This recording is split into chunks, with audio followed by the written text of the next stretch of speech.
لیکن یہ کہ یہ ساری چیزیں پارشل حقائق ہیں، لیکن اس میں کوئی شک نہیں کہ sex is a very important ہے۔ اب اس میں اسلام یہ چاہتا ہے کہ یہ ساری سیکشل اٹینشن جو ہے it should be focus between the spouses, شوہر اور بیوی کے درمیان ہے۔ اگر معاشرہ جو ہے آپ کا مخلوط ہے، ایک مرد ایک عورت کو دیکھتا ہے، اسے اچھی لگی اور آپ کو خواب میں بھی آ رہی ہے، what will happen؟ اس کی توجہ اپنی بیوی سے ہٹ جائے گی۔ who is the loser؟ عورت ہی کو نقصان پہنچا، اور عورت کو نقصان پہنچا خاندان کو نقصان پہنچا۔ ہو سکتا ہے اس سے آگے بڑھے معاملہ، ایک خاندان برباد ہو جائے۔ لہذا ستر اور حجاب نمبر 3 چیزیں نوٹ کی گئی یہاں پر۔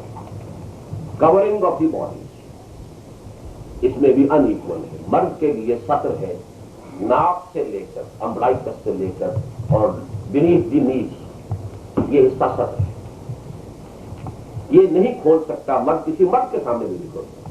باقی اوپر کا جسم اس کا کھلا ہوتا نہیں، مرد کے سامنے بھی نہیں کھول سکتا، باپ بیٹے کے سامنے بھی نہیں کھول سکتا۔ یا حصہ تو کھولے گا یا بیوی کے لیے اور یا کسی ڈاکٹر کے لیے، سرجن کے لیے، بندے سے نہیں۔ عورت کا پورا جسم ستر ہے except her face, her hand, her feet, whole of the body must be covered. ان 3 کے علاوہ ماں اپنے بیٹے کے سامنے نہیں کھول سکتی۔ اللہ تعالیٰ نے عورت کا جسم ایسا بنایا ہے، اس کے اندر اٹریکشن ہے مرد۔ بہن اپنے بھائی کے سامنے نہیں کھول سکتی، except the face and the hand and the feet, باقی سارا جسم کور رہنا۔ And for the breast under covering, دوپٹہ لیجیے اوپر سے اور اس کا بکل جو ہے اپنے چھاتی پر بھی مارے۔ اس کا ذکر سورہ نور کے اندر موجود ہے۔ وَلْيَضْرِبْنَ بِخُمُرِهِنَّ عَلَىٰ جُيُوبِهِنَّ، خمار کہتے ہیں دوپٹے کو، دوپٹہ بھی لیا جاتا ہے، سر چھپا ہوا ہے۔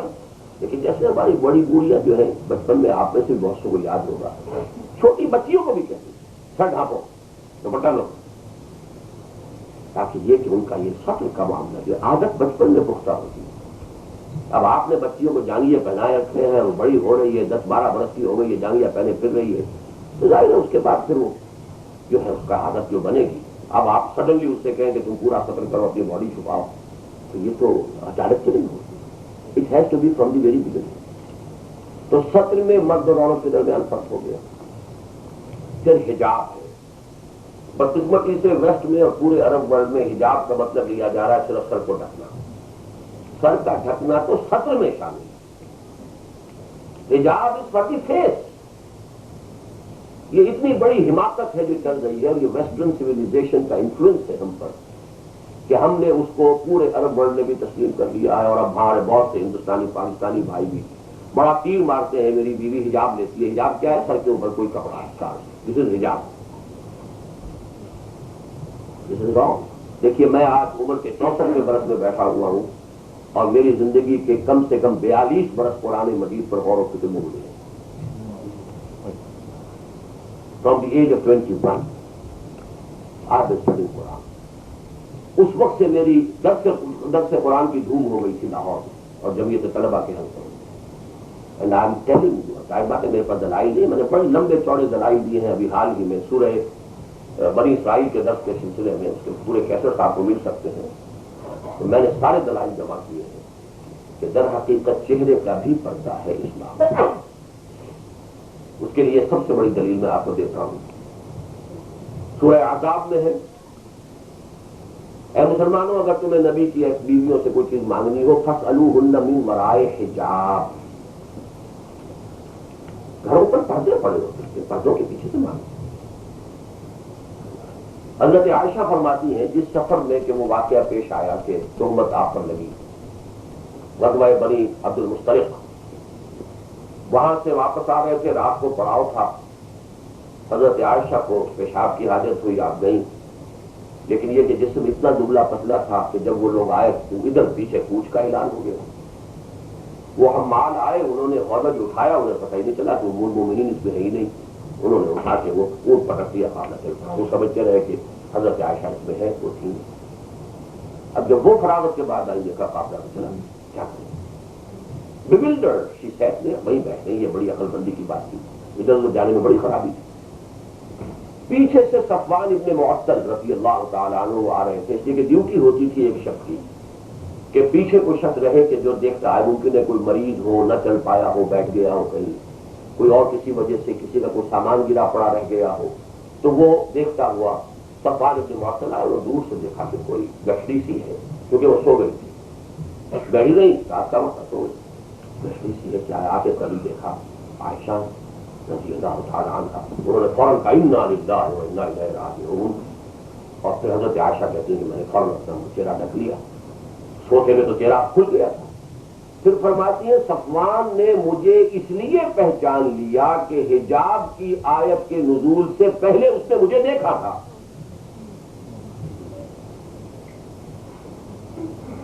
حجاب کی آیات جب تک نازل نہیں ہوئی حجاب نہیں تھا. مکے میں کوئی حجاب نہیں تھا، عرب میں کوئی حجاب نہیں تھا. It was a mix society. الفاظ ہیں. صفوان کیسے پہچانتا؟ یہ کون؟ اس لیے پہچان لیا کہ آیت حجاب کے نزول سے قبل اس نے مجھے دیکھا تھا. تو چہرے کا بھی حجاب ہے. ظاہر بات ہے کہ عورت کا اگر کوئی اس کے اندر اٹریکشن ہے مرد کے لیے، تو کیا چہرے میں اٹریکشن نہیں ہے؟ You say face is the index of mind. تو ایک طرف آپ مانتے ہیں، ایک طرف فرائڈ کو مانتے ہیں، ایمان سائیکالوجی کا، اور وہ کہتا ہے کہ سب سے پورٹنٹ جو ہے انسان کے اندر آج وہ سیکشول ہے. آئی سے از رانگ بٹ آئی سے از کریکٹ. بہت بہت پورٹنٹ ہے، اس میں کوئی شک نہیں، لیکن سب سے زیادہ پورٹنٹ نہیں ہے. دے آر از رانگ، لیکن یہاں صحیح ہے، بہت پورٹنٹ. اگر یہ نہ ہوتی ہے، سوچئے کاہے کو وہ شادی کرتا، کاہے کو بچوں کا مصیبت اٹھاتا، کہاں ایک پیٹ پالنا ہے اور کہاں 10 پیٹوں کو بھرنا ہے. یہ سارا اسی لیے تو اللہ تعالیٰ نے وہ عرض رکھی ہوئی ہے. اس عرض کی سیٹسفیکشن کے لیے انسان شادی کرتا ہے، بیوی کا بوجھ بھی اٹھاتا ہے، اپنے بچوں کو پالتا ہے، ان کی بیماریاں ہیں، ان کی ایجوکیشن ہے. 100 جو ہے ایک اپنے اوپر بوجھ انسان لاتا کیوں لاتا ہے؟ Preservation of the self and then preservation of the species. They are the most potent instincts in human beings. Not only human beings, all living organisms. تمام زندہ آرگنزم کے اندر موسٹ پوٹنٹ اپنے آپ کو بچاؤ. پریزرویشن آف دی سیلف، تحفظ ذات، بقائے ذات. اینڈ نمبر 2 بقائے نسل، پریزرویشن آف دی اسپیشیز. تو اس کو اللہ نے ہارنس کیا ہے. جتنا زوردار کوئی معاملہ گھوڑا ہو اتنی زوردار لگام چاہیے. کمزور گھوڑا ہے تو کمزور آدمی بھی کنٹرول کر لے گا. گھوڑا مزور ہے، طاقتور ہے، تو اسے طاقتور، اسے کوئی سوار بھی ایسا چاہیے جو اسے کنٹرول کر سکے. نہیں ہو تو چونکہ یہ عرض بہت پورٹنٹ ہے، اس لیے سطر کے بعد حجاب. Number 3 segregation of sexes, no intermixing of sexes. کوئی امیڈیٹ، کوئی انتہائی ضرورت پیش آ گئی ہے، مجبوری ہے، تو اور بات ہے، بازار جانا پڑا جائے، لیکن یہ کہ پورے اس حجاب کے ساتھ سطر کے ساتھ جائے. اگر اسے خریدنا پڑ رہا تو اسے کوئی حل نہیں ہے. لیکن چوتھی چیز جو ہے اس میں یہ ہے، چونکہ آج کی دنیا جو ہے وہ بہت زیادہ اکنامک کمپٹیشن کی دنیا ہے. کوئی قوم جو ہے جب تک کہ وہ اپنی اقتصادیات کے اندر جو ہے وہ مقابلہ نہ کر سکے دوسری قوموں کا، سروائیو نہیں ہو کر سکے. سروائیول آف دی فٹسٹ، یہ تو ایک اصول ہے بایولوجی کا. تو ایک قوم کو بھی اقتصادی طور پر کمپیٹ کرنا پڑتا ہے. Struggle for existence and survival of the fittest. تو یہ آرگومنٹ قوی ہے کہ اگر ہم اپنے 50% کو پروڈکٹیو جو ہے یعنی معاشی اعتبار سے نان پروڈکٹیو بنا دیں کہ وہ ہماری معاشی زندگی میں کوئی بھی ان کا حصہ نہ ہو، تو how could we be able to compete. یہ آرگومنٹ بہت صحیح ہے دلیل، لیکن اس کا علاج کیا ہے؟ علاج یہ ہے کہ سارے فیلڈز عورتوں کے لیے بھی اوپن کر دیجیے، بٹ وتھ سیگریگیشن، الگ الگ. مردوں کے اسپتال، مرد مریض، مرد ڈاکٹر، مرد ہی نرسیں ہونی چاہیے، میل نرس، نو فیمیل نرس. عورتوں کا اسپتال، عورت مریض، عورت ڈاکٹر، عورت نرس. عورتیں ہی کلرکس ہوں، عورتیں ہی وہاں کی مینجمنٹ کر رہی ہیں. آپ کا ویمن فورس ہے ورکنگ، سیگریگیشن.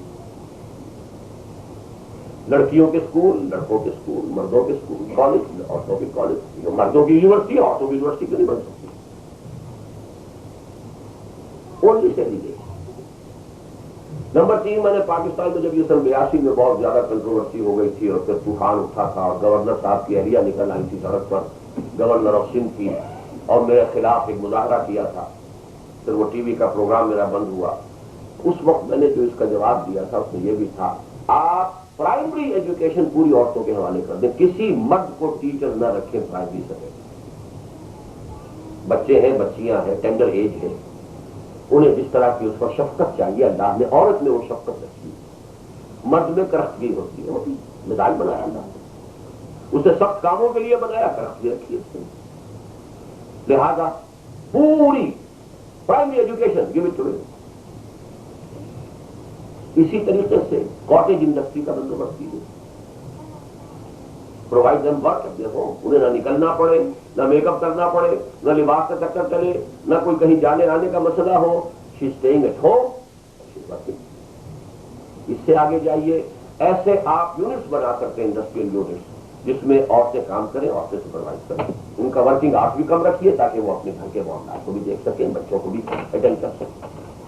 اگر کہیں یہاں بھی عورت بھی 8 گھنٹے کام کرے اور مرد بھی 8 گھنٹے کام کرے تو کیا ہوگا؟ گھر تو تباہ ہو گیا نا۔ بچے اسکول سے آنے کے بعد جس طرح ہوں گے، نہ باپ ہے نہ ماں ہے، پھر جو کچھ ہوگا وہ ہو رہا ہے، وہ آپ کے علم میں، مجھے کچھ کہنے کی ضرورت نہیں ہے۔ جو تجربے وہ کریں گے پھر آپس میں وہ تجربے ہو رہے ہیں، وہ اپنا رنگ لا رہے ہیں۔ تو اچھی طریقے سے سمجھ لیجیے کہ اسلام کا نظام در حقیقت ان 3 بنیادوں پر، اور آبجیکٹ کیا ہے کہ انسان سیکشولی پیور رہے اور اس کی ساری سیکشول اٹینشن فوکس رہے on the wife, bond of love آپس میں انتہائی مضبوط ہو، اور اگر شوہر اور بیوی کے اندر باہمی اعتماد ہے اور محبت ہے، وہ گھر جو فضا ہے اس میں بچے جو پرورش پائیں گے وہ ہیلدی بچے ہوں گے۔ اگر یہاں باپ اور ماں میں چپکلی چلتی رہتی ہے، میں ہے، اور ایک دوسرے پر اعتماد ہی نہیں ہے، تو بچوں کی جو سائیکالوجی ہے it has to be negative, then you are breeding criminals.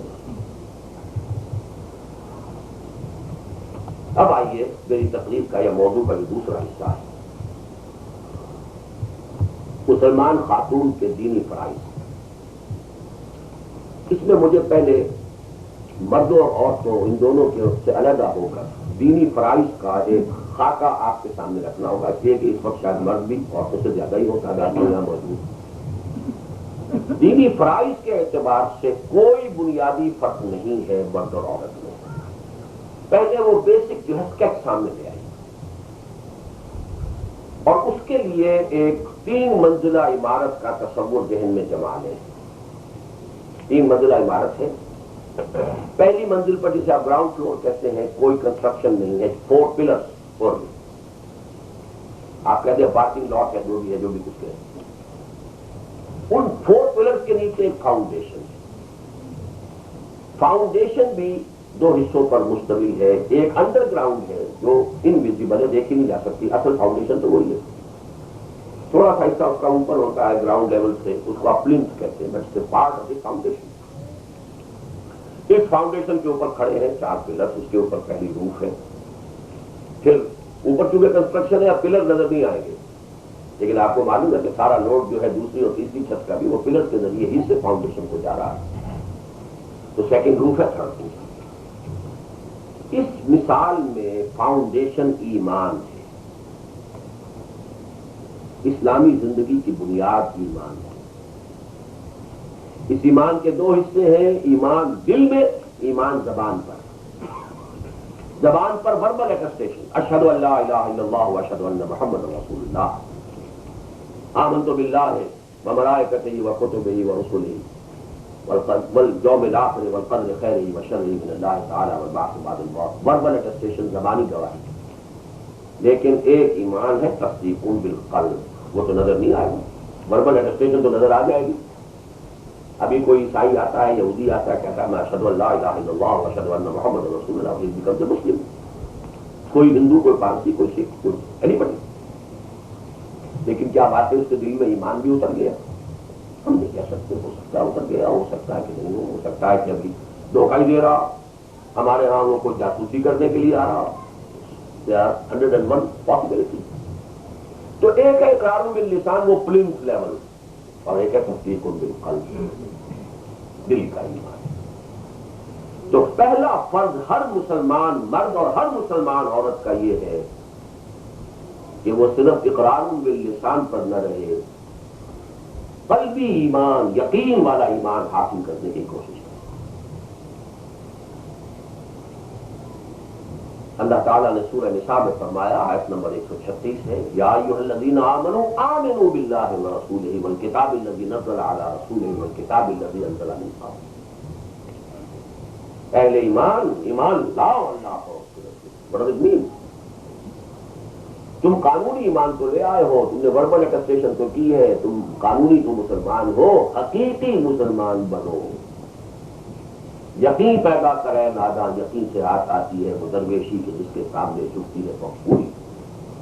وہ یقین پیدا کرنا میرا، آپ کا، ہر عورت کا، ہر مسلمان مرد اور عورت کا سب سے پہلا فرض، جس کو ہم نے اگنور کیا ہوا. ہم سمجھتے مسلمان ہیں تو ایمان تو ہے، ایمان کہاں گیا ہمارا. نمبر 2، اب آئیے pillars. 4 pillars, 4 modes of worship ہیں، 4 عبادات ہیں، نماز، روزہ، حج، زکات.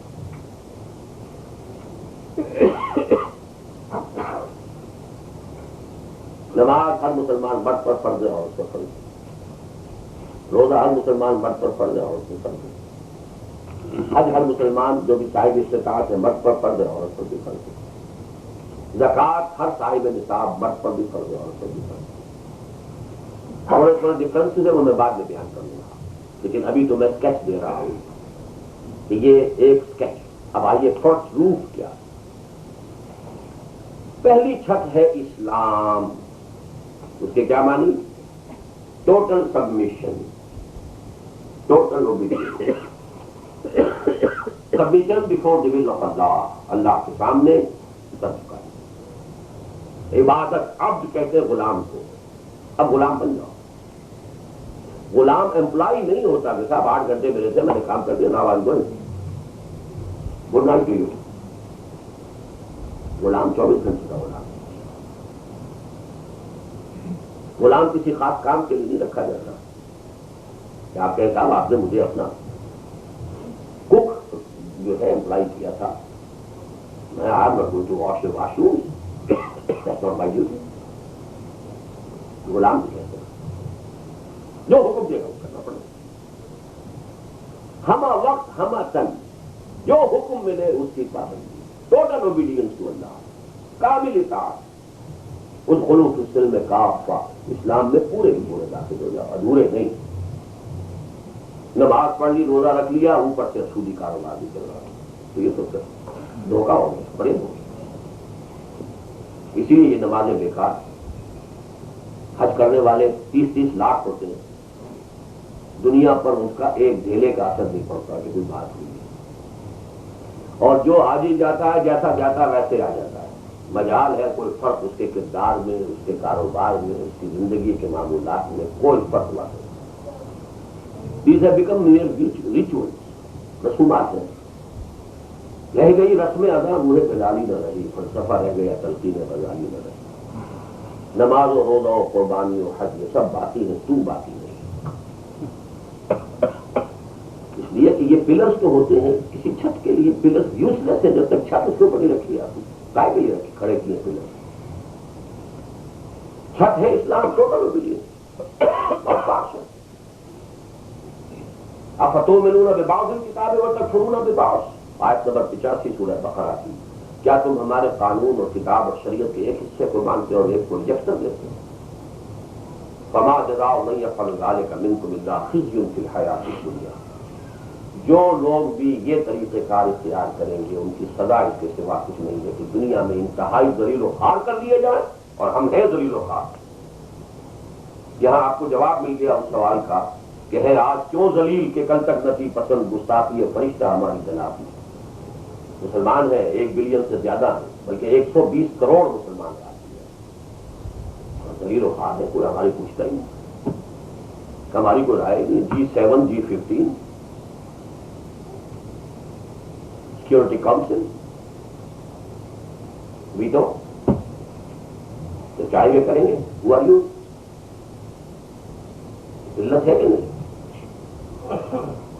رحمتیں ہیں تیری اغیار کے کاشانوں پر بخش گرتی ہے تو بیچارے مسلمان کو کیوں گرتی ہے؟ اس لیے گرتی ہے کہ تم نے دین کو پارشل دی. یا تو سرے سے ہی پریکٹس نہیں ہے یا ہے تو پارشل ہے. بہرحال یہ پہلی چھت بھی بڑی بھاری چھت ہے, آسان نہیں ہے. اس کے بعد دوسری چھت آتی ہے, اب اسی کی تبلیغ کرو, پہنچاؤ. اس لیے کہ محمد صلی اللہ علیہ وسلم صرف کسی ایک قوم یا ملک کے لیے رسول ہو کر نہیں آئے تھے, پوری نوع انسانی کے لیے رسول ہو کر آئے. انہوں نے پہنچا دیا, تمہیں تمہارا کام ہے پہنچاؤ پوری نوع انسانی. اور اگر تم نہیں پہنچاؤ گے تو پوری نوع انسانیت تمہارے خلاف مقدمہ دائر کرے گی قیامت کے لیے. اے اللہ ہماری گمراہی کی ذمہ دار یہ ہے. ان کے پاس تھا تیرا دین, یہ ٹھیکیدار بنے پھرتے تھے تیرے نبی کے. سارے نبیوں سے افضل ہمارا نبی, سارے نبیوں سے افضل ہمارا نبی گاتے تھے لہک لہک کر. انہوں نے نہ اس نبی کی خود تابعداری کی, نہ اس کا پیغام تک پہنچایا. کچھ جملے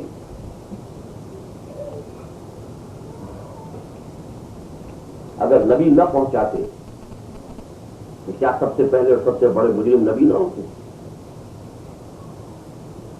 ذرا سی غلطی ہوئی ہے حضرت یونس علیہ السلام سے, اپنی قوم کو اللہ تعالیٰ کی صریح اجازت آئے بغیر چھوڑ کر چلی گئے, وہ سزا ملی ہے. مچھلی کے پیٹ میں رہے کہ نہیں رہے؟ لا الہ الا انت سبحانک انی کنت من الظالمین. انتہائی سقیم حالت میں ساحل کے اوپر مچھلی نے اللہ تعالیٰ کے حکم سے اگل دیا, پورا جسم مدرا ہوا.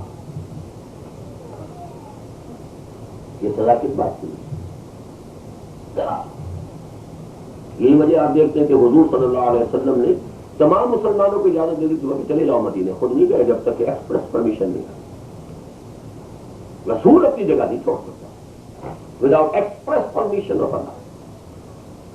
حضرت ابوبکر کا آپ نے واقعات پڑھے ہوں گے سیرت میں. حضرت ابوبکر نے 2 اونٹنیاں تیار کی ہوئی تھی, پوچھتے رہتے تھے حضور اجازت آ گئی تھی, حضور اجازت ہو گئی تھی. حضرت عائشہ فرماتے ایک روز دوپہر کے وقت ہم نے دیکھا, تو بہت انیوژل ہے عرب میں دوپہر کے وقت کسی کے گھر آنا, وہ قیلولے کا وقت ہوتا کہ سر منہ ڈھانپے ہوئے حضور چلے آ رہے ہیں. آپ نے آ کر فرمایا اجازت آ گئی. تو رسول نہیں چھوڑ سکتا. بہرحال تبلیغ دین فرض ہے ہر مسلمان پر, اگر وہ واقعتاً رسول کا امتی ہے. اگر جھوٹ موٹ کا امتی ہے تو ٹھیک ہے, چلتی ہے. رسول کی شفاعت کے امیدوار ہیں اور رسول کی رسالت کی ذمہ داری ادا کرنے کو تیار نہیں. You want privileges without responsibilities. Privileges go with responsibility. تیسری چھت یہ اس سے بھی بھاری ہے. دین کی صرف تبلیغ نہیں, دین کو قائم کرو تاکہ دنیا کے سامنے مثال پیش کر سکو کہ یہ ہے دین اللہ کا. دین تو کامل نظام زندگی ہے. It's not a dogma only like Christianity. Christianity is nothing but a dogma. ایک عقیدہ ہے بس. آج جیسس کو مان لو بس تمہارے اگلے پیچھے سارے گناہ معاف. وہ تو کفارہ بن چکا پہلے ہی, قربانی کا بکرا بن چکا تمام لوگوں کی طرف سے کہ جنہوں نے اس کو مان لیا. اسلام میں تو یہ, اسلام میں تو حضور اپنی بیٹی سے کہتے ہیں یا فاطمہ بنت محمد انقذی نفسک من النار فانی لا املک لک من اللہ شیئا. یا صفیہ عمۃ رسول اللہ انقذی نفسک من النار فانی لا املک لک من اللہ شیئا. اے فاطمہ محمد کی لفظ جگر, اپنے آپ کو آگ سے بچانے کی خود فکر کرو. اللہ کے ہاں تمہارے بارے میں مجھے کوئی اختیار حاصل نہیں ہوگا کہ میں کہوں میری بیٹی ہے. اے صفیہ محمد کی پھوپھی, اپنے آپ کو خود آگ سے بچانے کی فکر کرو کہ مجھے قیامت کے دن کوئی اختیار حاصل نہیں. یہاں تو دنیا میں بھی یہ تھا. ایک فاطمہ نام کی خاتون تھی اور تھی اس قبیلے سے جسے ابو جہل بنو مخزوم بہت اونچا قبیلہ تھا, چوری کر لی, سزا ہاتھ کاٹنا تھا. اب لوگوں نے کہا اتنے اونچے خاندان کی عورت ہے، اس کا ہاتھ کٹ گیا، کیا ہوگا؟ حضور کے پاس سفارش کے لیے حضرت اسامہ کو بھیجا. حضرت اسامہ کو حضور اپنے پوتوں کی طریقے سے چاہتے، زید کے بیٹے. زید کو ایک زمانے میں اپنا منہ بولا بیٹا بنا لیا تھا. ایسی ڈانٹ پلائی ہے حضور نے کیا اسامہ، کیا شاید حضرت زید ہی نے کی ہے اللہ عالم، زید یا اسامہ میں سے کوئی ہے، باپ کے بیٹے میں. پچھلی قومیں اسی لیے ہلاک ہوئی کہ بڑے لوگ جرم کرتے تھے تو انہیں سزا نہیں دی جاتی تھی، اور چھوٹا آدمی جرم کرتا تھا سزا دی جاتی. خدا کی قسم لو ان فاطمہ بنت محمد سرقت، اگر محمد کی بیٹی فاطمہ بھی چوری کرے گی اس کا بھی ہاتھ کاٹا جائے.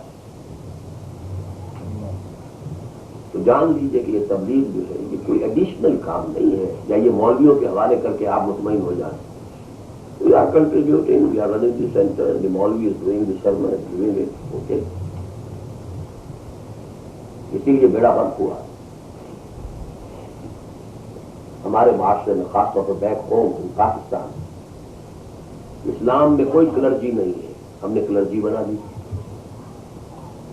اسلام میں ہر مسلمان کو اس قابل ہونا چاہیے نماز پڑھائے، اپنی بیٹی کا نکاح خود پڑھے، اپنے باپ کا جنازہ خود پڑھے.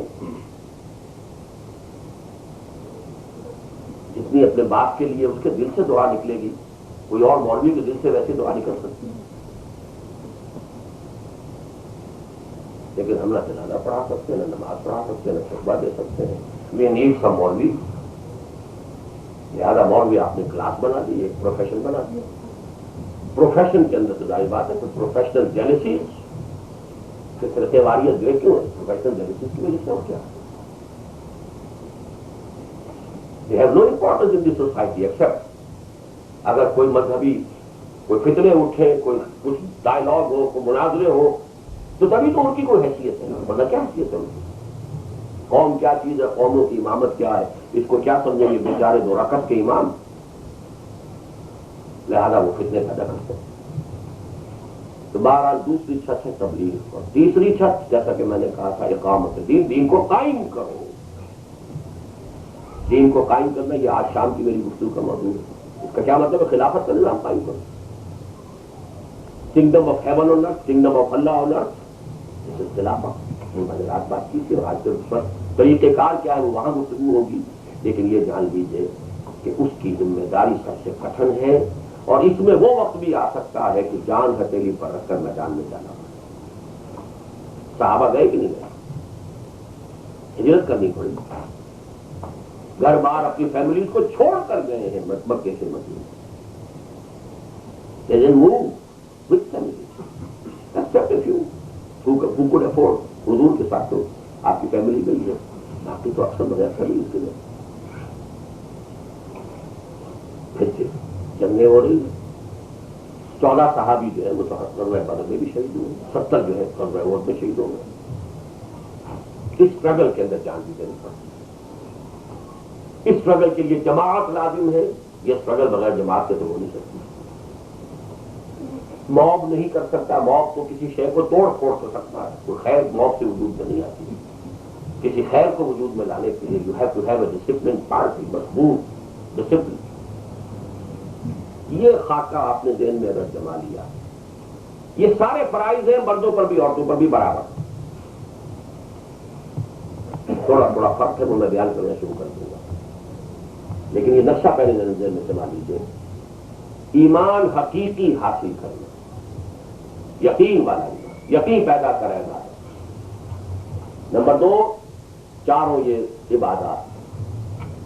نمبر 3 پہلی چھت ٹوٹل اوبیڈینس ٹو اللہ، کامل عبادت، کامل اطاعت. نمبر 4 تبلیغ، دعوت. ادع الی سبیل ربک بالحکمۃ والموعظۃ الحسنۃ وجادلھم باللتی احسن. 5ویں اقیم الدین، دین کو قائم کرو، جہاد کرو، قتال کرو. قاتلوا فی سبیل اللہ وقاتلوہم حتی لا تکون فتنۃ ویکون الدین کلہ للہ.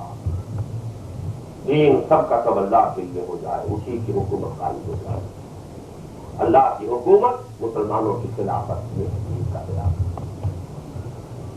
اب یہاں جو فرق ہے ان کو نوٹ کیجیے. ایمان کی سطح پر کوئی فرق نہیں. ایمان تو مرد کو بھی حاصل کرنا، عورت کو بھی حاصل کرنا. البتہ تھوڑا سا میں یہاں 2 منٹ آپ کے لے لوں. ایمان کیسے حاصل کیا جائے، یہ ذرا پریکٹیکل مسئلہ ہے. 3 طریقے ہیں اس کے. 2 طریقوں سے حاصل ہونے والا ایمان یقین تو ہوتا ہے، لیکن اس میں فہم اور انٹلیکچوئل ایلیمنٹ نہیں ہوتا. آج کی دنیا میں اس ایمان کی ضرورت ہے کہ اس کے ساتھ فہم ہو، تفقع ہو، انٹلیکچوئل ڈائمینشن اس کی ہونی چاہیے. پہلے 2 طریقے جن سے انسان کو ایمان حاصل ہو جائے گا وہ بہت بڑی دولت ہے، but it will be like a blind faith. وہی بہت قیمتی ہے جسے بھی اللہ عطا کرے. اس کا ایک ذریعہ یہ ہے کہ اہل ایمان کی صحبت اختیار کرو. یہ فزیکل فینومینل ہے. آگ کے پاس بیٹھیں گے حرارت آپ کو پہنچ جائے گی. اگر آپ برف کی سیل کے پاس بیٹھے ہیں ٹھنڈک پہنچے گی. اگر جو ایمان کے مجسمے ہو، جو فرنسز ہے ایمان کی، ان کے قریب رہیں گے تو ایمان پہنچے گا. دوسرا طریقہ یہ ہے اسلام پر عمل کرتے رہیں، کرتے رہیں، کرتے رہیں، کرتے رہیں، اس سے بھی یقین پیدا ہوتا ہے. یہ طریقہ ہے جو تبلیغی جماعت اختیار کرتے ہیں. اس لیے وہ لفظ استعمال کریں ایمان کی محنت. بھائی نکلو، 40 دن کے لیے نکل گیا.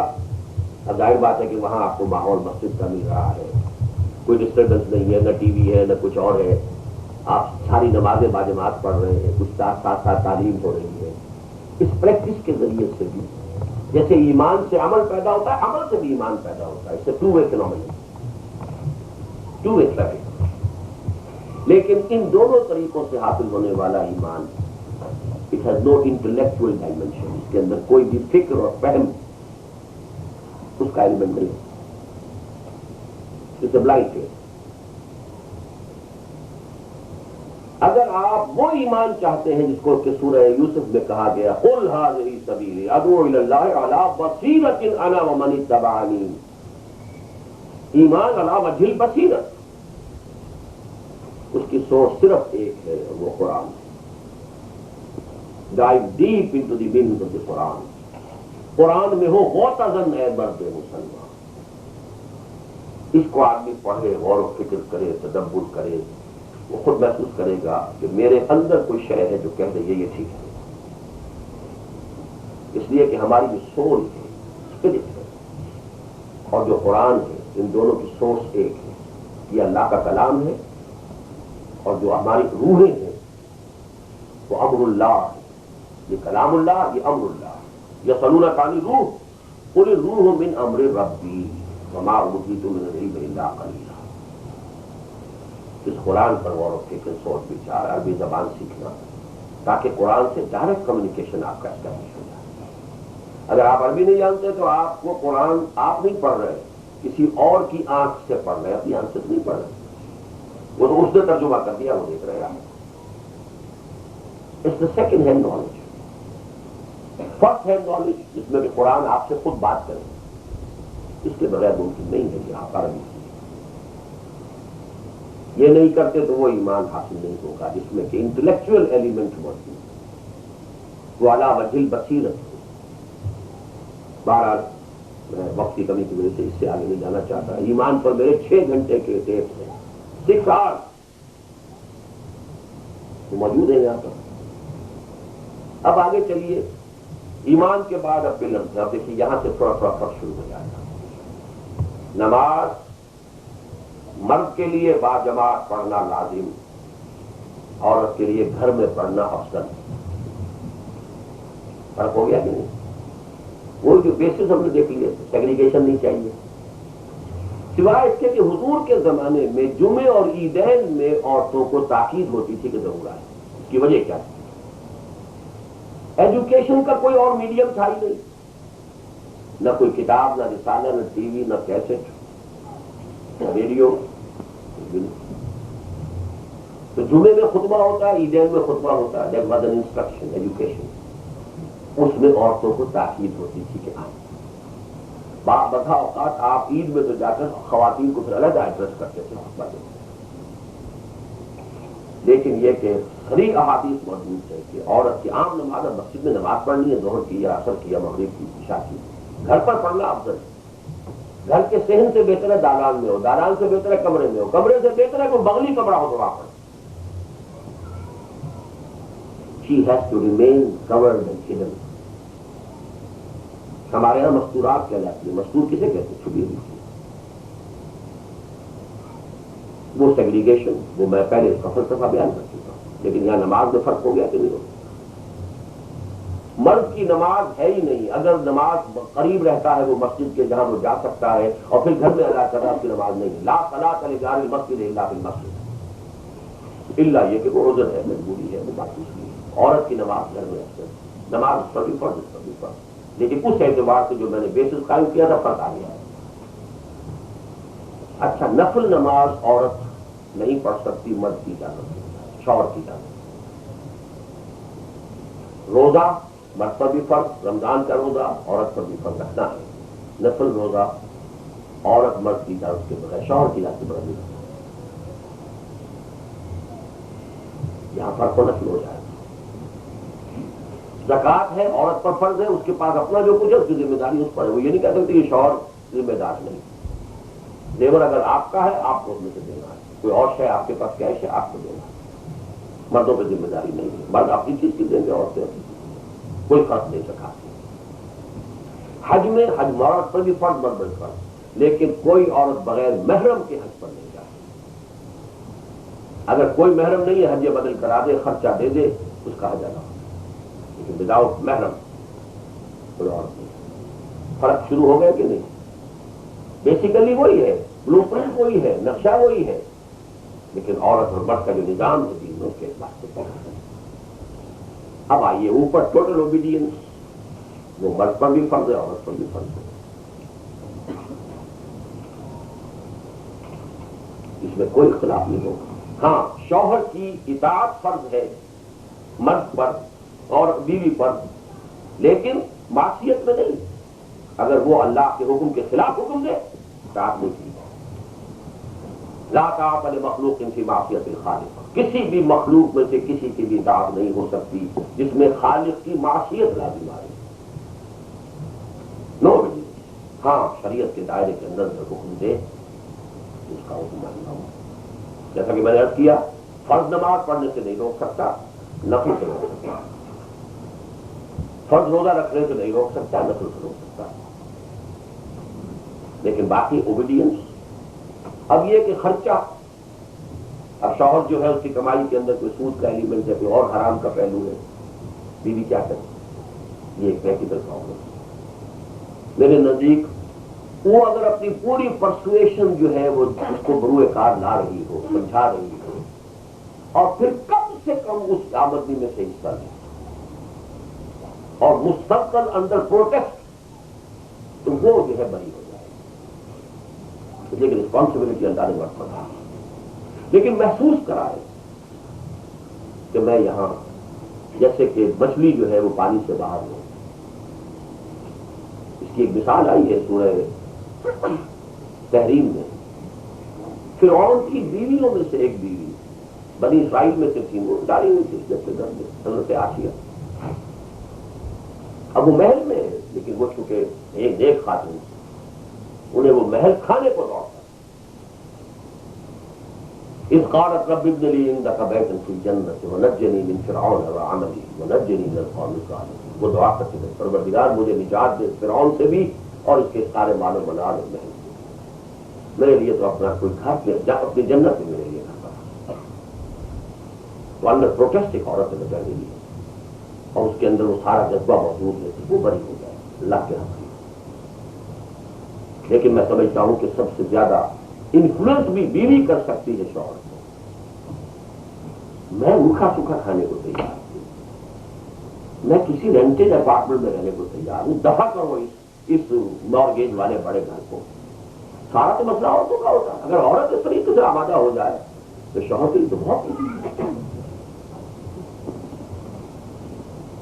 میں کام کر لوں گی کچھ، میں گھر پہ بیبی سٹنگ کر لوں گی، کوئی اور کام کر لوں گی، کپڑے سی لوں گی، کچھ کر لوں گی، تم اس حرام کو چھوڑو۔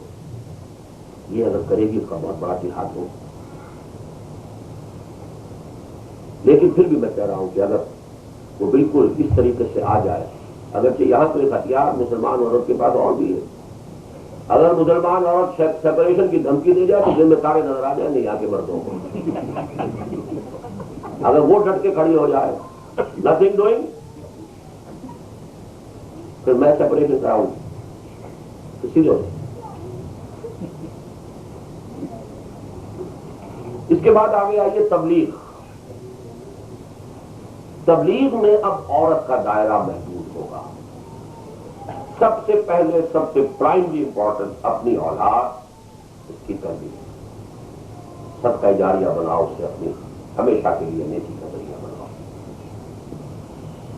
پھر اپنے محرم مردوں کو، ابھی میں شوہروں کا ذکر تو کر ہی چکا ہوں، سب سے بڑا محرم تو وہی ہے. اپنے والد کو، بھائیوں کو، بھتیجوں کو، ایک ہے سرکل ہے مردوں میں صرف محرم مرد. پھر عورتوں کا دائرہ تعلیم ہے، تلقین ہے، نصیحت ہے، بات ہے، تبلیغ ہے، عورتوں مردوں. لیکن یہ بھی اس حد تک کہ بچوں کی اور شوہر کی ذمہ داریوں کی کاسٹ کرنا پرائمری امپورٹنٹ. یہ نہیں کہ اب گھر جو ہے وہ چوپٹ ہو گیا ہے، بچے جو ہے بگڑ رہے ہیں اور تبلیغ کرتے پھر رہی ہے والدہ صاحبہ یا زوجہ محترمہ. یہ نہیں. پرائمری امپورٹنٹ الاول فالاول، الاہم فالاہم، سب سے پہلے جو چیز سب سے اہم ہے وہ. لیکن یہ کہ پھر پھنسی ایک عورت اس عمر کو آ گئی ہے کیا اس کی ذمہ داریاں اس طرح کی نہیں رہی. شکر ڈیوٹ ووٹ کھائی اٹھے، عورتوں کے اندر تبلیغ کرے، دعوت دے، درس و تدریس ہے، پڑھانا ہے، سکھانا ہے. لیکن غیر محرم مردوں میں تبلیغ کی ذمہ داری عورت کی نہیں. اب آئیے ٹاپ پر اقامت دین کی جد و جہد، جو سب سے مشکل، سب سے ثقیل، سب سے بھاری.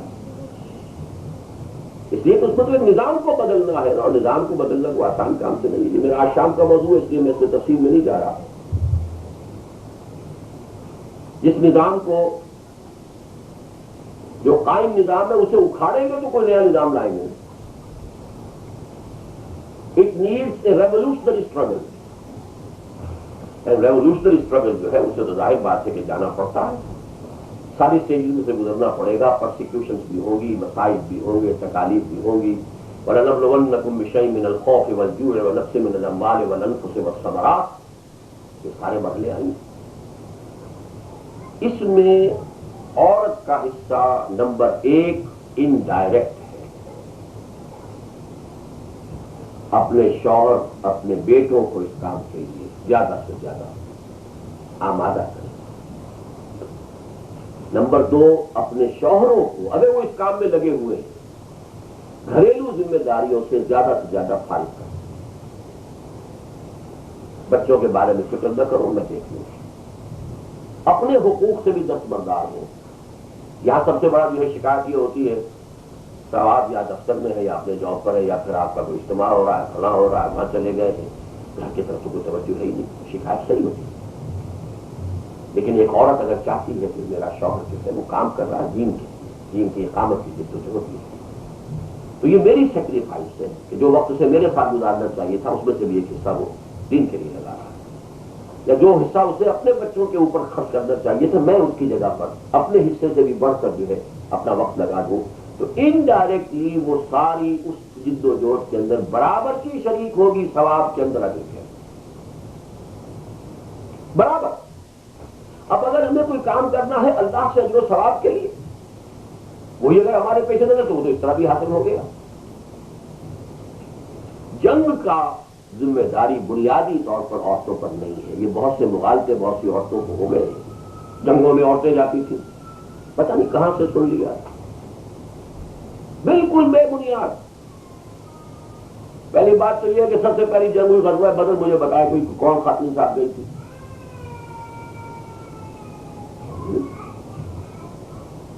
غزوہ احد میں ایک بالکل ایکسٹریم صورت پیدا ہو گئی، ایمرجنسی.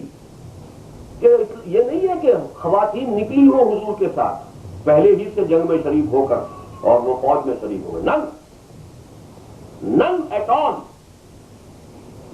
وہ تو ہوا یہ ہے کہ جب معلوم ہوا کہ شکست ہو گئی ہے اور خبر ہو گئی کہ حضور بھی شہید ہو گئے اور اتنے مسلمان شہید ہو گئے نہ بےتاب ہو کر ایمرجنسی اور ہوتی ہے. کسی گھر میں آگ لگی ہوئی ہو تو آپ باہر کھڑے رہیں گے تو نامحرم ہوگی اور اندر میں کیسے جاؤں گا اندر. It's absolutely different case. آگ لگی ہوئی کوئی عورت کہیں دریا میں یا کسی پول میں ڈوب رہی ہے آپ کہنے میں تو ٹچ نہیں کر سکتا یہ نامحرم. ایمرجنسی ایک نارمل حالات ہوتے ہیں اور ایک ایمرجنسی ہوتی ہے. ایمرجنسی میں آ کر تو آپ کو معلوم ہے بہت سے بنیادی حقوق جو ہے دستور جو ہوتے ہیں دنیا میں ہر مملکت کے ایمرجنسی میں بہت سے حقوق ثابت ہو جاتے ہیں. اس حوالے سے وہ غزوہ احد کا معاملہ بالکل مختلف ہے. خواتین ساتھ نہیں گئی تھی لیکن جب وہ خبر پہنچی ہے تو بےتاب ہو کر گھر سے نکلی ہے. پھر انہوں نے زخمیوں کو پانی پلایا ہے وہ مرہم پٹی کی ہے. یہ سارا ہے غزوہ احد میں ثابت ہے. لیکن غزوہ احد کے بارے میں دو باتیں جان لیجئے. Number 1 emergency. نمبر 2 اس وقت تک حجاب کا حکم ہی نہیں آیا تھا. حجاب کے احکام آئے ہیں سورہ احزاب میں جو سن 5 میں نازل ہوئی. حجاب کے احکام آئے ہیں سورہ نور میں کہ جو سن 6 میں نازل ہوئی. یہ سن 3 میں 3 سال پہلے غزوہ ہو رہا ہے. اس وقت تک تو پردہ تھا ہی نہیں. جب تک شراب حرام نہیں تھی شراب بھی پیتے تھے لوگ نماز بھی پڑھتے تھے. پہلا حکم یہی آیا ہے نا لا تقربوا الصلاۃ وانتم سکارى. جب تم نشے کی حالت میں ہو تو نماز کے قریب نہ جاؤ. کیا مطلب ہے کہ نماز وہ شراب پیتے تھے نشے میں بھی ہوتے تھے. کبھی دیکھو یہ نہیں تھی. اس کے بعد فائنل جب ایبروگیشن آئی ہے فائنل جو ہے زکات کی حرمت جب تک ختم ہوا. تو جب تک حجاب کے احکام نہیں آئے تھے اس وقت تک تو حجاب کوئی تھا ہی نہیں. وہ میں واقعی آپ کو سنا چکا ہوں کہ حضرت عائشہ نے یہ فرمایا کہ غزوہ مریض مستلق جو ہوا ہے وہ سن 6 ہجری میں ہوا ہے. سورہ احزاب نازل ہو چکی ہے. حجاب کا حکم آ چکا ہے.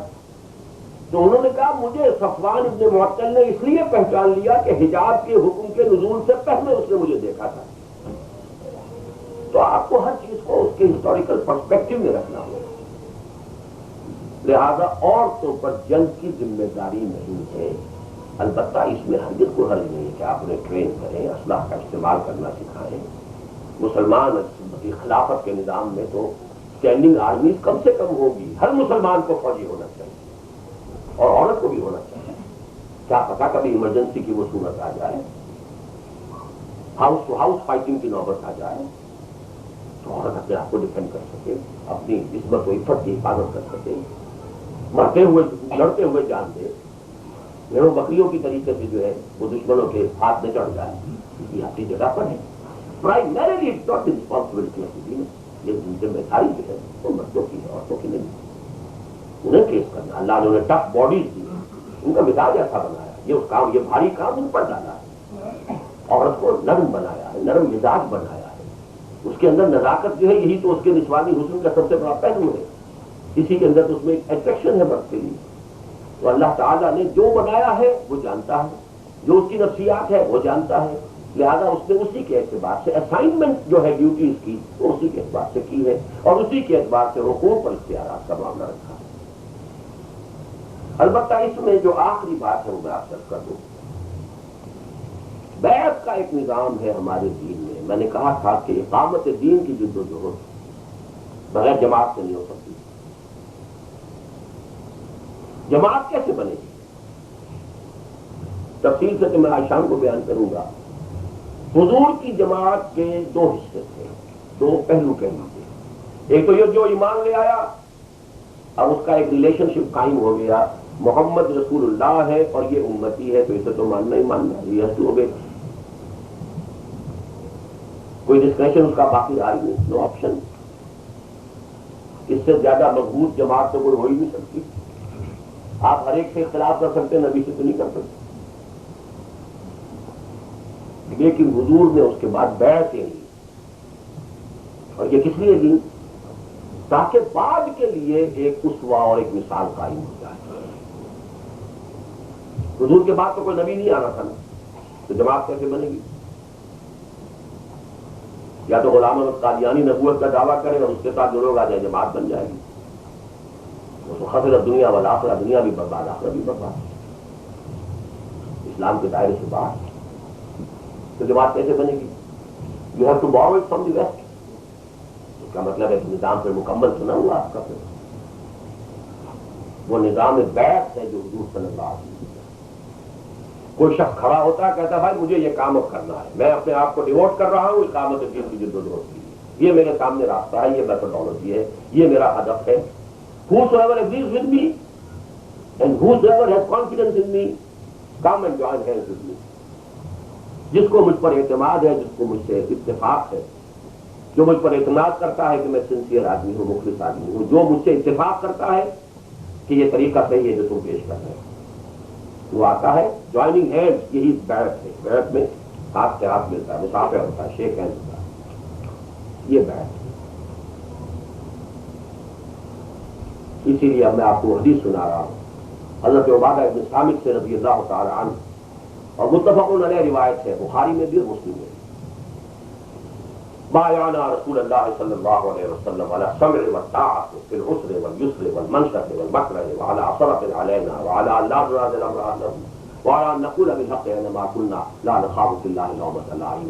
یہ کسی بھی اسلامی انقلابی جماعت، اقامت دین کے لیے قائم ہونے والی جماعت کے لیے مکمل دستور اس ایک حدیث میں موجود ہے.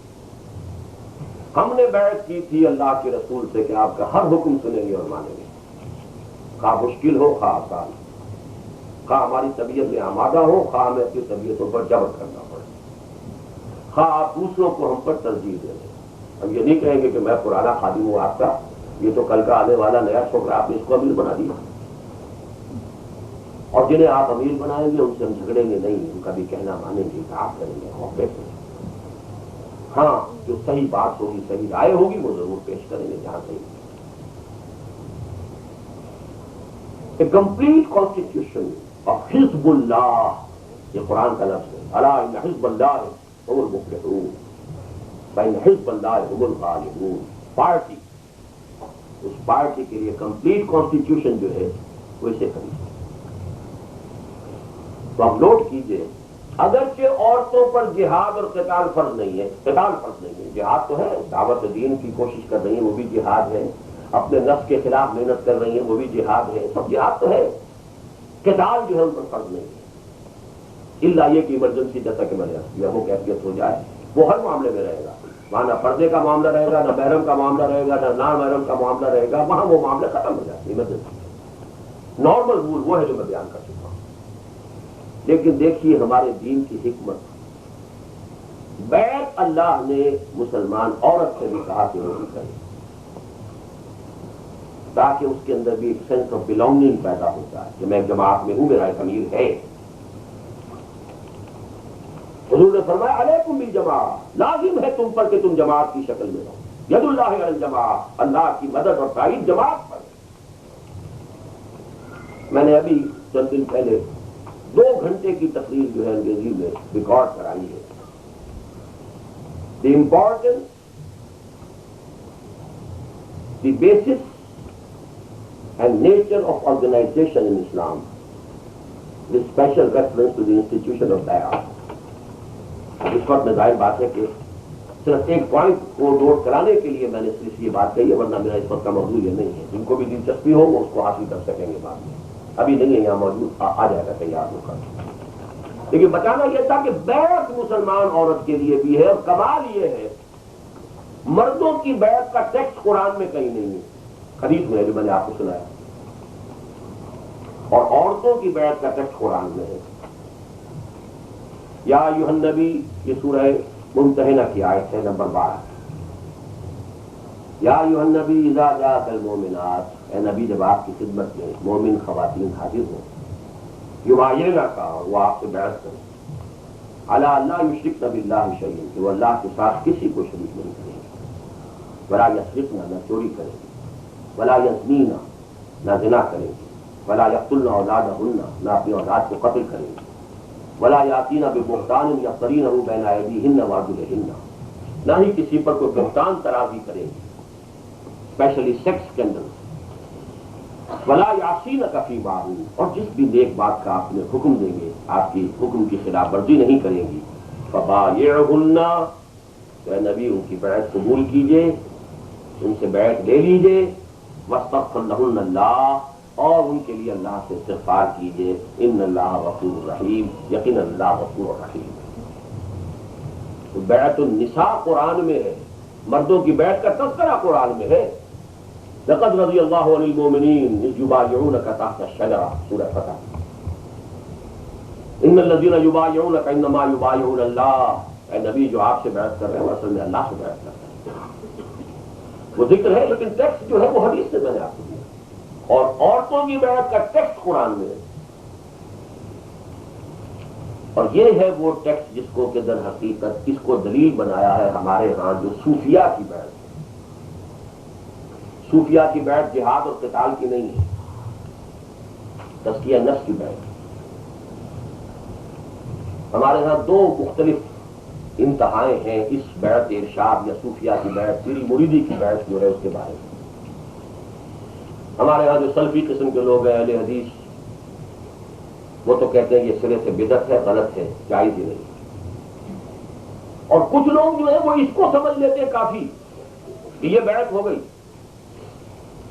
حالانکہ مردوں سے تو بیعت کوئی دوسری درکار ہے، یہ تو خواتین کی بیعت ہے، بیعت النساء ہے۔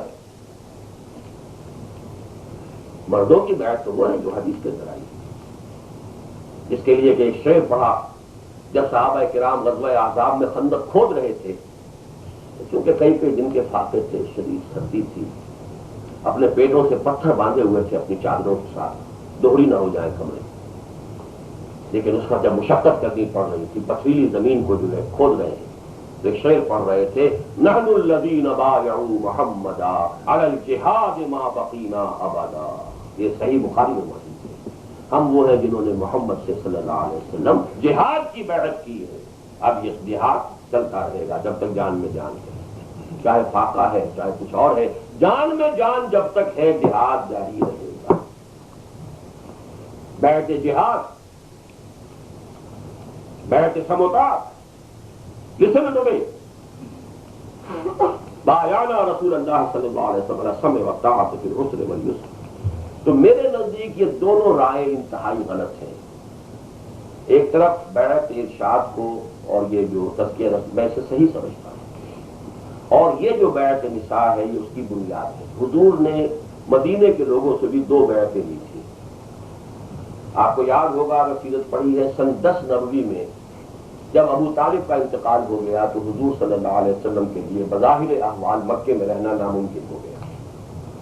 آپ طائف گئے تاکہ وہاں سے کوئی اگر بڑا سردار جو ہے ایمان لے آئے تو وہاں آپ اپنی سینٹر آف ایکٹیویٹی اسے بیس بنا لیں۔ وہاں سے بظاہر ناکام لوٹنا پڑا، بلکہ سخت ترین دن آپ کا یوم طائف ہی۔ اب واپس آئے ہیں تو ایک مشرک کی امان لے کر مکے میں جا سکے، مطعم بن عدی، کافر مشرک اور شرک اور کفری میں مرا ہے، اس نے امان دی حضور کو کہ ہاں میری امان میں آپ آ جائیں۔ اسی سال 6 اشخاص مدینے کے ایمان لے آئے۔ Next year they were 12۔ ان 12 سے آپ نے جو بیعت لی ہے وہ بیعت عقبہ اولیٰ کہلاتی ہے، اور وہ یہی ہے جو بیعت نساء ہے۔ اس کے حدیث میں الفاظ موجود ہے بالکل یہی۔ ان 12 افراد نے بیعت کی تھی، ہم کسی شے کو اللہ کے ساتھ شریک نہیں کریں گے، چوری نہیں کریں گے، زنا نہیں کریں گے، اور جو بھی جس بات کا بھی آپ نیک کام کا ہمیں حکم دیں گے ہم آپ کا حکم مانیں گے۔ یہ بیعت ہے 12 افراد۔ پھر ان کے ساتھ بھیج دیا مصعب بن عمیر رضی اللہ تعالیٰ عنہ کہ تم جاؤ ان کے ساتھ جا کر وہاں قرآن پڑھاؤ۔ اگلے سال آئے تو 72 مرد اور 3 عورتیں۔ ان 72 مردوں سے جو بیعت لی ہے وہ میں نے آپ کو سنا دی، بیعت عقبہ ثانیہ کہلاتی ہے۔ وہ ہے وہ مردوں والی بیعت، بایعنا رسول اللہ صلی اللہ علیہ وسلم سمع والطاعۃ فی العسر والیسر والمنشط والمکرہ۔ تو اب یہ دونوں بیعتیں حضور سے ثابت ہو گئی۔ تو یہ جو تزکیہ نفس والی بیعت ہے یا صوفیاء کرام کی بیعت ہے، اس کو آپ پہلی پر قیاس کریں گے، اس لیے یہ نہیں ہے، میرے نزدیک بدعت نہیں ہے، میرے نزدیک صحیح ہے، جائز ہے۔ لیکن یہ ہونی چاہیے اسی لیے کہ آپ کو کسی شخص پر اس کی روحانیت پر اعتماد ہے اور آپ اس سے فائدہ حاصل کرنا چاہتے ہیں، اس سے تربیت حاصل کیجیے، اس کے پاس جا کر رہیے، اس کے سامنے اپنے مسائل پیش کیجیے، اس کا حل مانگیے۔ صرف نامینلی کسی سے بیعت کر لینا۔ اب مجھے یاد ہے جب پہلی مرتبہ 1979 میں آیا تھا ٹورنٹو، تو جب یہ گفتگو ہو رہی تھی ایک صاحب نے کہا میں نے تو بیعت کی ہوئی ہے، 16 سال سے میری بیعت ہے قاری محمد طیب صاحب کے ساتھ. میں نے کہا بہت اچھا ہے، لیکن مجھے بتائیے آپ کبھی جا کے قاری صاحب کے پاس رہے ہیں تربیت کے لیے؟ میں نے کہا وقتاً فوقتاً آپ خطوط تو لکھتے رہتے ہوں گے، رہنمائیاتی نہیں. میں نے کہا یہ کیا تم بیعت کا تماشا بنا رکھا ہے؟ یہ کیا بیعت؟ کوئی بحث نہیں. تو خام آپ نے آپ کو دھوکہ دینا ہے کہ ہم نے بیعت کیوں؟ آپ بحث کرتے ہیں کیونکہ باقی خانقاہیں ہیں نہ کس لیے آئیں یہاں پر رہیں، کچھ عرصے ٹھہریں یہاں پر، پیوریفیکیشن آف سولز ہو آپ کی. یا یہ کہ وقتاً فوقتاً جیسے مولانا اشرف علی تھانوی رحمۃ اللہ علیہ کو بے تحاشا لوگوں کے خطوط آتے تھے اور آپ ان کو بتاتے تھے، اس دنوں کے جواب دیتے تھے کس لیول پر ہے اس وقت وہ اپنی سیلف پیوریفیکیشن کا وہ پیش کرتے تھے، پھر آپ مزید ہدایات دیتے تھے. خانقاہ بھی تھی، خانہ بھون کے اندر خانقاہ ہے اور لوگ چلے آ رہے ہیں مارے تھے.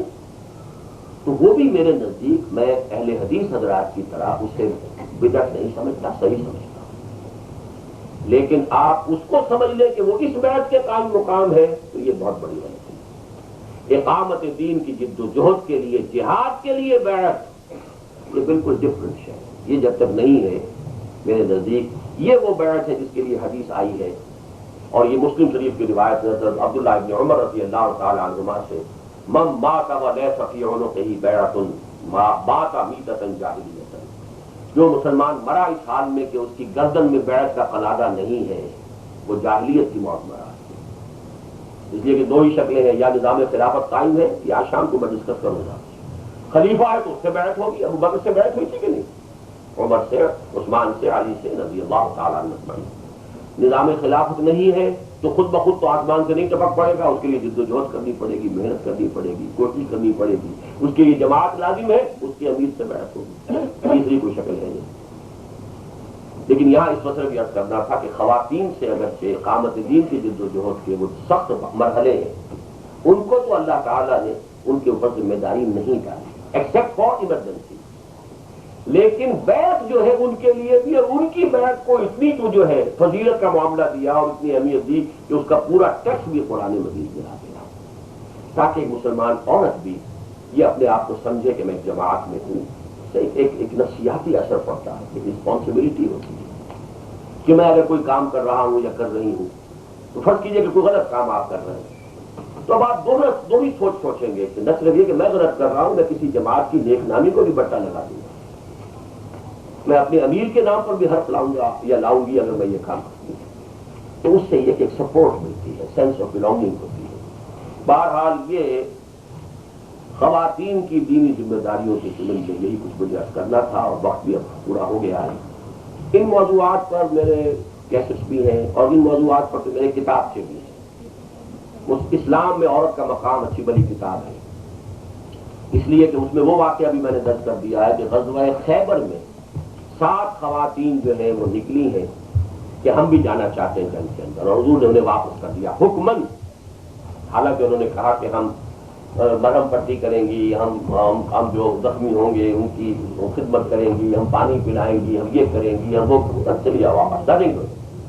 یہ حدیث موجود ہے، اس لیے کہ اس وقت وہ سن 7 میں ہوا ہے اور حجاب کے احکام آتے ہیں. تو ہمیں تو اصل میں کتاب و سنت کی پیروی کرنی ہے، اس کے مطابق کرنا ہے. اجر و ثواب اللہ نے کہا ہے کہ ایک مومن خاتون گھر پہ رہ کر بھی اگر ایک مجاہد کی بیوی ہے اور وہ مجاہد کی بیوی گھر میں اس کے بچوں کو پال رہی ہے، اس کی تربیت کر رہی ہے اور جو بھی اس کی ذمہ داریاں ادا کر رہی ہے، تو اجر میں برابر کی شریک ہے اپنے اس مجاہد شوہر کے ساتھ. اجر و ثواب میں کوئی کمی نہیں ہوگی. تو بہرحال اس موضوع پر خواتین کی دینی ذمہ داریاں میرے طرف سے گفتگو میں موجود ہیں. یہ سارے مضامین میں نے آج ایک تقریب میں جمع کیے ہیں، لہٰذا مختصر بھی ہیں، لیکن اس پر میری بڑی ڈیٹیل ڈسکشن موجود ہے. اب آخر میں یہ 3 اعلانات ہیں. ایک تو یہ کہ میری اہلیہ بھی اب کچھ سالوں سے میرے ساتھ ہی سفر کرتی ہیں. ہمارا جو حلقہ خواتین ہے تنظیم اسلامی کا، اس کی وہ ناظمہ بھی ہے، وہ بھی آئی ہوئی ہیں یہاں موجود ہیں. ظہر کی نماز کے بعد وہ یہی رہیں گی، تو خواتین جو بھی ان سے مزید کچھ معلومات حاصل کرنا چاہیں تو ان کے ساتھ گفتگو کر کے وہ معلومات حاصل کر سکیں گے. دوسرے یہ کہ ہمارے جو یہاں کے ساتھی ہیں انہوں نے کچھ آپ کے لیے ہدیہ تیار کیا ہوا ہے، 2 کیسٹ کا، جو آپ کو مفت ہدیتاً پیش کیا جائے گا، لیکن وہ 60 کی تعداد میں تیار ہے. 2 کیسٹ سے ان میں یہ مضامین کچھ اختصار کے ساتھ یہ آئے ہوئے ہیں، تو وہ 12 پر فیملی ایک مل سکے گا. اور یہ کہ جن کو نہ مل سکے پھر وہ اگر اپنے نام لکھوا دیں گے بھائی شفیق صاحب کو تو یہ بعد میں بھی کہتے ہیں کہ تیار کر کے ہم انہیں پہنچا دیں گے. لیکن یہ کہ جتنے وہ لائے ہیں وہ تو یہاں پر فیملی ایک لے, یہ نہ ہو کہ ایک فیملی میں 2 شخص کے لیے. تیسری بات یہ ہے کہ آج رات انشاءاللہ میری جو گفتگو ہے اگرچہ وہ انگریزی میں ہے لیکن یہ کہ وہ عملی اعتبار سے اہم ترین موضوع ہے اس وقت. میں نے اسی مسجد میں جمعے کا جو خطبہ دیا تھا اس میں بیان کیا تھا کہ اس وقت ہم اللہ کے عذاب میں مبتلا ہیں اور یہ عذاب جاری رہے گا بلکہ بڑھے گا جب تک کہ ہم کم سے کم کسی ایک ملک میں نظام خلافت قائم کر کے حجت قائم نہ کر دیں نوع انسانی پر کہ یہ ہے اللہ کا دین کا میکسی فر یور سیلف, ایک ماڈل, ایک مثال. خاص طور پہ یاد دلانا چاہتا ہوں پاکستان کو بنایا ہی اس لیے جو حشر اس کا ہم نے کیا ہے اس کی سزا ہم نے بھگتی ہے. ایک کوڑا ہم پر 71 میں پڑا تھا اور نہ معلوم کون سا دوسرا کوڑا جو ہے وہ تیار ہو, اللہ عالم. لیکن یہ سب کچھ ہو رہا ہے. اس حوالے سے میں صرف آپ کو نوٹ کرانا چاہتا ہوں کہ چونکہ میرے نزدیک یہ اہم ترین معاملہ ہے تو اس پر جو ہے آج شام کی میری گفتگو ہے کہ کیسے وہ نظام قائم ہے. تو آپ کوشش کیجیے زیادہ زیادہ تعداد میں. پھر یہ ہے کہ جو حضرات بھی تنظیم اسلامی میں شامل ہونا چاہیں گے وہ پھر ہمت کریں. کل میں تو چونکہ فجر کی نماز کے بعد ہی نکلنا چاہتا ہوں لیکن اگر میرے ساتھ فجر کی جماعت میں وہ شریک ہو جائے شفیق صاحب کے گھر پر وہ ڈائریکشن ان سے آپ لے سکتے ہیں تو تنظیم میں شمولیت اور بیعت کا معاملہ بھی اس وقت ہو جائے گا. اب میں یہ کچھ سوالات ہیں خواتین کی طرف سے. ہمارے معاشرے میں ساس کو ماں کے مقام سے بھی زیادہ حیثیت دی جاتی ہے جبکہ لڑکی کی شادی کے بعد اس کی ماں کی کوئی حیثیت نہیں سمجھی جاتی. سارا حق سسرال والوں کا ہی رہ جاتا ہے. دیکھیے ہمارے معاشرے میں جو کچھ ہو رہا ہے وہ سارا کا سارا اسلام کے مطابق نہیں ہے. ہمارے ہاں کون ہیں, کتنے لوگ ہیں کہ جو بیٹیوں کو بھی وراثت میں حصہ دیتے ہیں؟ تو ہمارے یہاں جو کچھ ہو رہا ہے اس کا بلیم اسلام پر نہیں ہے, وہ تو ہماری غلطی ہے. یقیناً ساس اور سسر جو ہے اسے بھی ایک بہو کو سمجھنا چاہیے یہ بھی میرے والدین کی جگہ ہے, ان کی عزت, ان کا ادب, ان کی خدمت. لیکن یہ معنی ہرگز نہیں ہے کہ اس کے حقیقی والدین پہ کوئی حق ہی نہیں رکھا. بہرحال اس کے اندر توازن پیدا کرنے کی ضرورت ہے. ظاہر بات ہے کہ جب وہ اپنے والدین کا گھر چھوڑ کر آ گئی اس کا اکثر وقت تو یہی گزر رہا اور شوہر جو ہے کیونکہ اس کی تابع داری اس کے اوپر ہے تو لہٰذا اب تو اس کا والدین کا براہ راست اس طرح خدمت نہیں کر سکتی. لیکن یہ سمجھ لینا کہ کوئی حق سرے سے رہا ہی نہیں. اس کی اپنی کوئی انکم ہے, اس کا اپنی کوئی دولت ہے, وہ چاہے اپنے والدین کے اوپر خرچ کرے. کوئی شوہر یا شوہر کا باپ اسے روک نہیں سکتا. اگر اس کے والدین, اس کے بھائی بند, اس کے اعزا اقربا اگر وہ حاجت مند ہے اپنی دولت اپنا مال جہاں چاہے شوہر کو چاہے تو زکات دے چاہے نہ دے. یہ سارا بیلنس تو آپ کے سامنے بیان کر دیا. حجاب والی لڑکیوں اور عورتوں کی شادیاں کس طرح ممکن ہے جبکہ ہر لڑکے یا مرد کو حسین یا خوبصورت لڑکیاں چاہیے؟ تو وہ تو اگر بیچاری بدصورت ہے اس کو دیکھ کر تو کوئی بھی شادی نہیں کرے گا. تو اچھا چھپا کر رکھو, دھوکہ نہیں ہے. ہمارے ہاں شادیاں ارینج کی جاتی ہیں والدین. میں نے اپنی بیوی کو شادی سے پہلے نہیں دیکھا تھا, میں نہیں جانتا تھا. مائی مدر شاید نے دیکھا بھی اور آج ہمیں 40 برس ہو چکے ہیں. بہرحال یہاں گفتگو کا موقع نہیں ہے. یا تو آپ آج کی جنریشن کے ساتھ جائیے تو پھر بھگتیے جو کچھ ہو رہا ہے یہاں پر. اگر آپ کو اسلام کی بات سمجھنی ہے تو وہ میں سمجھانے آیا ہوں آپ کو. وہ طریقہ یہی ہے. آپ جو کچھ کر رہے ہیں وہ یہ ہے کہ بیٹا جو ہے جب خود شادی کرتا ہے تو وہ کیسے سمجھے گا کہ وہ اپنے آپ کے ماں باپ جو ہے بیٹے کے ماں باپ, وہ بیوی آئے گی تو وہ کہے گی میں صرف اس شوہر کے ساتھ شادی کر کے آئی ہوں. Who are you? I married this young man. I don't know who you are. And she will be absolutely correct. یا تو آپ take it or leave it. آپ کو اسلام لینا ہے تو پورا لیجیے, ورنہ اسلام کو آپ کی حاجت نہیں ہے. آپ کو ضرورت ہے اسلام کی تو آپ اسلام حاصل کیجیے, ورنہ پھر جو بھی اس کی گندگی ہے وہ برداشت کیجیے. کیا مسلمان مردوں کو اہل کتاب عورتوں کے علاوہ کسی سے شادی جائز ہے؟ یہ آج کل عام ہو رہا ہے کہ سکھ یا ہندو سے شادی کر رہے ہیں. میرے نزدیک اہل کتاب یعنی عیسائی یا یہودی لڑکی سے شادی جائز ہے, اگرچہ مناسب نہیں ہے آج کے ماحول میں. میرے نزدیک مناسب بالکل نہیں، لیکن میں حرام اسے نہیں کہہ سکتا، شریعت میں وہ جائز ہے۔ حالات ایسے ہوتے ہیں، مثلا حضرت عمر رضی اللہ تعالیٰ عنہ نے اپنے دور خلافت میں جب قحط پڑا تو ہاتھ کاٹنے کی سزا چوری پر ثابت کر دی۔ یہ نہیں تھا کہ قرآن کا حکم بدل دیا، حالات ایسے ہو گئے، قحط پڑا ہوا ہے، کوئی شخص بالکل مجبور ہو کر ہو سکتا ہے کہ کہیں کوئی چوری کر رہا ہو۔ تو اس حوالے سے میں عرض کر رہا ہوں کہ آج کل کے حالات میں اس کی وجہ کیا ہے؟ وہ جو دور ہمارا تھا اس میں مسلم سویلائزیشن واز ڈومیننٹ، یہ تابع تھے عیسائی اور یہودی۔ آج یہ ڈومیننٹ ہے، ہم ان کے تابع ہیں۔ We have come here as beggars and parasites. یہاں کی عورت جو ہے وہ سمجھتی ہے کہ یہ مجھ سے شادی اس لیے کر رہا ہے کہ یہاں بھک منگا تھا اپنے ملک کے اندر، یہاں آ کر مجھ سے وہ جو ہے شادی کر رہا ہے تاکہ یہاں کی ڈیکچریٹی مل جائے۔ وہ بیوی بنے گی یا کچھ اور بنے گی۔ لہذا آج کے حالات میں اسی وجہ سے مردوں کو اجازت تھی، مسلمان اور مرد کو، کہ وہ یہودی یا عیسائی لڑکی سے شادی کر لے۔ کسی مسلمان عورت کی شادی کسی یہودی یا عیسائی مرد سے نہیں تھی، اس لیے کہ وہاں شوہر ڈومیننٹ ہوتا ہے۔ اسی کو قیاس کیجئے تو آج کل کے حالات میں یہ مناسب نہیں ہے۔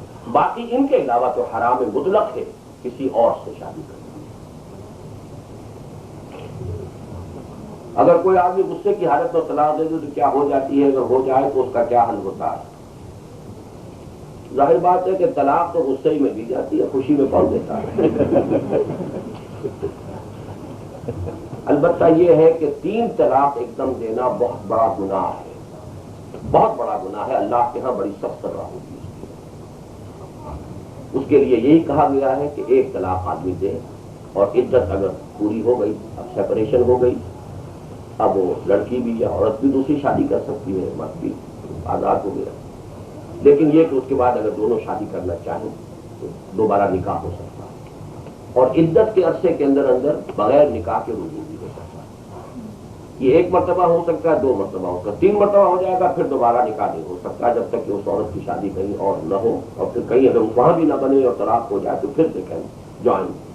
یہ ہے جو شریعت کا حکم ہے۔ باقی اس میں کچھ اختلافات ہیں۔ اہل حدیث حضرات کے نزدیک 3 طلاقیں بیک وقت دی جائیں تو وہ 3 طلاقیں نہیں ہوتی، 1 ہی۔ یہ امام ابن تیمیہ کا فتویٰ ہے۔ اہل تشیع کے ہاں بھی بیک وقت دی جانے والی 3 طلاقیں جو ہیں وہ 1 ہی شمار ہوگی، وہ 3 نہیں ہے۔ لیکن سنت کے چاروں مسلک جو ہیں، حنفی، شافعی، مالکی، حنبلی، چاروں کے نزدیک 3 طلاقیں بیک وقت 3 ہی ہو جائیں گی، گناہگار ہوگا شوہر۔ کیا حدیثوں کی ثابت ہوا ہے کہ لڑکا اور لڑکی ایک دوسرے کو دیکھ سکتے ہیں، شادی کرا سکتے ہیں؟ جی ہاں، یہ ثابت ہے، شادی سے قبل تھوڑی مرتبہ دیکھ سکتے ہیں۔ میری ایک بہن اپنے خاوند کو پسند نہیں کرتی تھی، اس نے یہاں قانون کا سہارا لیا، لیکن وہ شخص کو ایسا چکر چلتا ہے طلاق نہ دینا پڑے۔ 6 سال کے بعد وہ بہن برے راستے پر چل پڑی، اس کا ذمہ دار کون ہوگا؟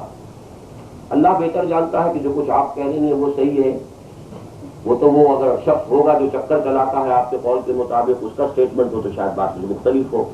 یہ اللہ جانتا ہے، جس کی ذمہ داری ہے وہ اللہ کے یہاں بھگتے گا۔ پہلے کہ آپ کا کھانا چاہیے کہ اس میں ان کا ذبیحہ بھی شامل ہے، ان کا ذبیحہ ہی تو شامل ہے، بھی کا کیا سوال؟ یعنی یہ کہ اگر ذبیحہ ہو، ذبیحہ کہتے ہیں اس حالت میں کہ صرف 100 پارٹس جو ہے گردن کے جا کے وہ کاٹے جائیں، لیکن یہ ہڈی جو ہے ریڑھ کی ہڈی یہ انٹیکٹ رہے، اس میں اسپائنل کارڈ جو ہے وہ انٹیکٹ رہے، تب یہ ذبح ہے۔ اور اگر پوری گردن کاٹ دی ہے تو یہ پھر مردار ہو گیا۔ وہ مردار تو مسلمان کرے گا تب بھی حرام ہے، اور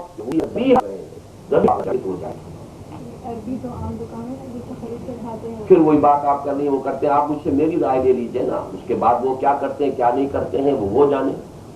میں نے آپ کو رائے دے دی ہے، ذبیحہ ہونا چاہیے۔ اگر دیکھیے کوئی ایسا سلوٹر ہاؤس ہے یہاں پر کہ جہاں ذبح کیا جائے، اب ہے سنا ہے میں نے کہ یہاں ایسے ہیں، کیونکہ یہ اب اصل میں میڈیکل بنیادوں پر بھی ثابت ہو چکا ہے کہ میکسیمم بلیڈنگ ہو جانا بہتر ہے گوشت کے لیے، یہ کہ بلڈ اگر اندر ہی جسم کے رہتا تو انجوریس ہے فار ہیلتھ، تو میکسیمم بلیڈنگ ہوتی اسی شکل میں جب ذبح کیا جائے، اور خون جو ہے وہ ناپاک ہے تو اس سے جسم میں سے جتنا نکل جائے تو پھر وہ اگر ذبیحہ ہے تو جائز، ذبیحہ نہیں ہے تو چاہے مسلمان کا کیا ہوا وہ بھی حرام ہے، کو چاہیے کہ عیسائی اور یہودی۔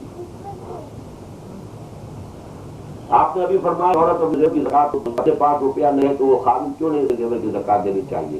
خاوند سے مانگ لے، خوش کرے خاوند کو، اور خاوند اگر دے دے تو ٹھیک ہے، نہیں تو اپنا ایک زیور توڑے اور اس میں سے زکات دے، ورنہ یہی زیور جو ہے جہنم کے اندر جا کر جو ہے وہ آپ کے لیے شوق بنے گا.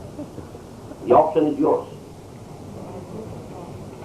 والدین خود نماز روزے کے پابند ہیں لیکن اپنے بچوں کی اس کی تاکید نہیں کرتے. یہاں کی تہذیب کے طریقوں پر بچوں کو چلنے دیتے ہیں. ان سے والدین کا اسلام میں کیا مقام ہے؟ وہ بہت ملا گیا بچوں کے بارے میں اللہ کے یہاں. زکات کے بارے میں سوال شوہر نے دیے ہیں، زکات کی ذمہ داری کیا شوہر پر ہے یا عورت پر؟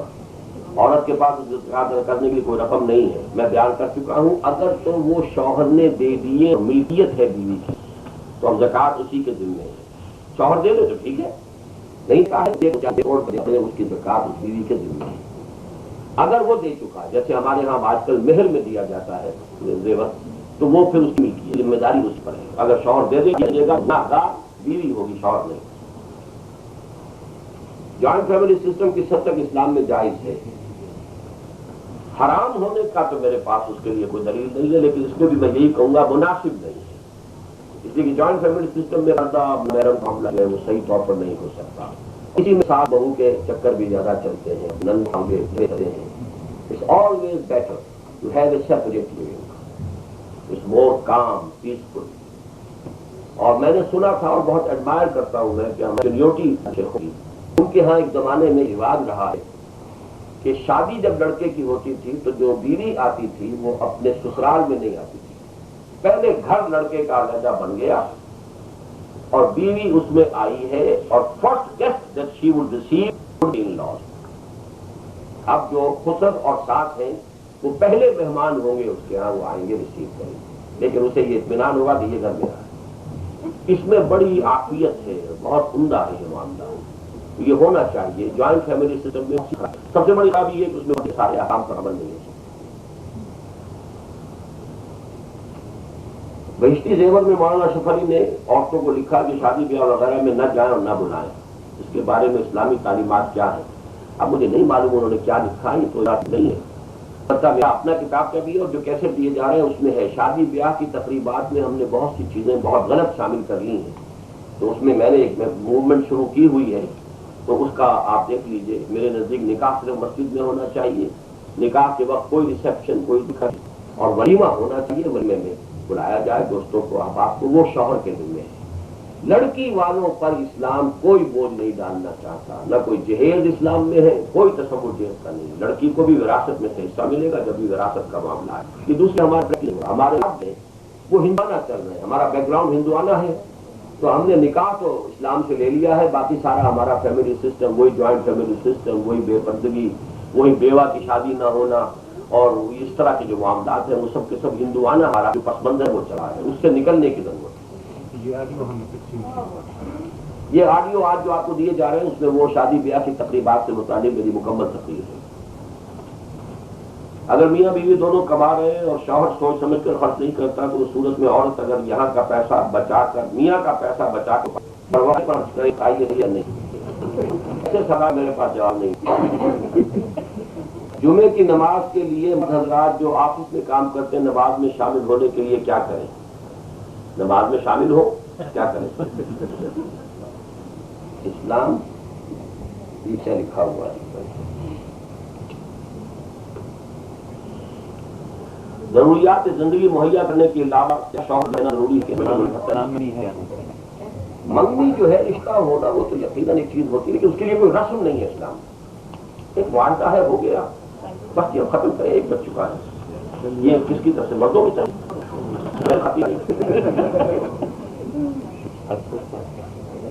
سوال نمبر 1، پاکستان کی وزیر اعظم نے چین میں جا کر جو بیان دیا کیا قرآن اسلام کے حوالے سے صحیح ہے؟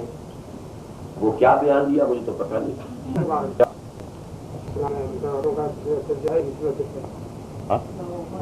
تو میں نے جو تقریر پوری فرمائی ہے وہ کہاں گئی؟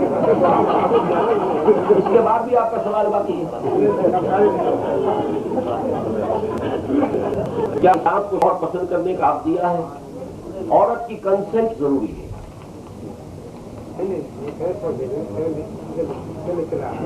جی مت دیجیے نا، جب سوالات میں نے بتا دیا ہے اور کس طرح سے بھی ہے اور کس سے مساوی نہیں ہے، دونوں چیزیں میں نے تفصیل سے بیان کی.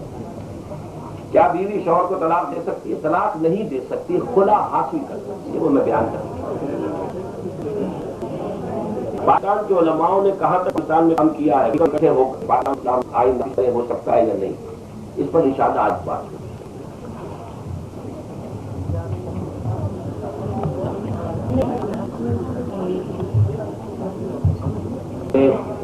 اور اس سے یہی ہے اللہ تعالیٰ ہمیں سب کو، مردوں کو بھی عورتوں کو بھی اس پر عمل کرنے کی توفیق عطا فرمائے۔ الحمدللہ الذی ہدانا لہذا وما كنا لنهتدی لولا ان هدانا الله، ربنا لا تزغ قلوبنا بعد إذ هديتنا وهب لنا من لدنك رحمة أنت الوهاب، اللهم اغفر لنا ذنوبنا وكفر عنا سيئاتنا وتوفنا مع الأبرار، اللهم اغفر لنا ولآبائنا ولأمهاتنا ولجميع المؤمنين والمؤمنات والمسلمين والمسلمات الأحياء منهم والأموات إنك سميع مجيب الدعوات، اللهم اشف مرضانا ومرضى المؤمنين والمسلمين والمسلمات، وصلى الله تعالى على خير خلقه محمد وآله وأصحابه أجمعين برحمتك يا رحمن